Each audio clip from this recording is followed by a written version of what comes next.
In the grand and beautiful city of Skyhope, survival is a luxury the homeless cannot afford. For a weak, underfed street rat named Vita, stealing a loaf of bread from the baker, Grig, is a daily matter of life or death. But when Grig corners her alone in a dark alleyway, her luck finally runs out. Fat, furious, and filled with an unfair talent for violence, the baker mercilessly beats her, leaving her broken and bloody against the stone ground.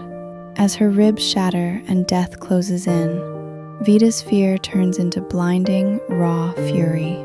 She is tired of waiting for a miracle. With her final breath, she angrily lashes out, wishing for the man to die. She grabs onto something unseen.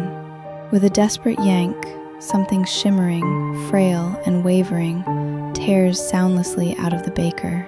Grig collapses to the ground, lifeless.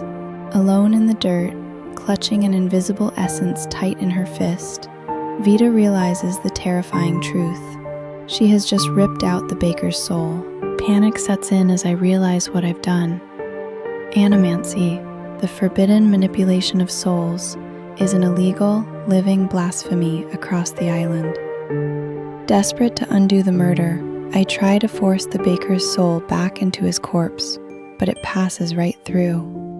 It's missing something. Terrified, I pluck a tiny fraction of my own soul, mix it with Grig's, and shove them both back into his body. It works, but the cost is horrifying. Grig opens his dead eyes. He has no pulse and he isn't breathing. He is a revenant, a walking corpse bound to my will. The man who just tried to beat me to death is now vacant and smiling, blindly devoted to serving me, even using his coins to heal my broken ribs. But the monster inside him remains. When we return to his bakery, a switch flips. The rage-filled baker returns, brutally thrashing his own son behind closed doors. Listening to the muffled, agonizing cracks of the blows through the stone walls, a deep chill runs through me. By bringing him back, I unleashed an undead abuser onto his innocent family.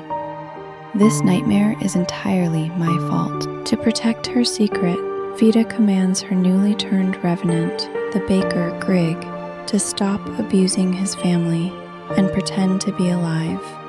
Seeking help, she returns to the shack and confesses everything to her leader, the expert thief, Lynn.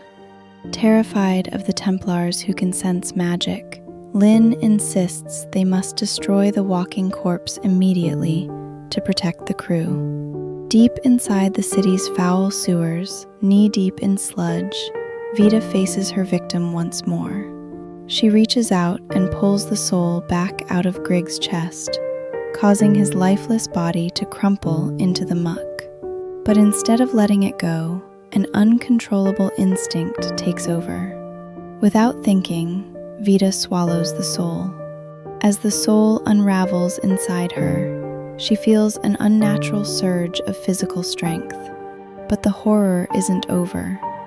Lynn stares at her in shock, revealing that Vita has suddenly registered on her supernatural danger sense. Vita has escaped the Templars for now, but she must live with a terrifying new reality. She is no longer just a regular street rat. She is a soul-eating monster. To test her forbidden necromancy safely away from human victims, Vita's criminal companions, Rowan and Lynn, guide her to a secluded, trash-filled clearing to practice on animals. After Rowan uses an illusion to lure in crows, Vita successfully pulls the soul out of a dead bird. By fusing a tiny shard of her own soul with the creature's soul, she commands a reanimated crow zombie to fly, learning that the undead act on raw, violent instincts, unless strictly ordered otherwise.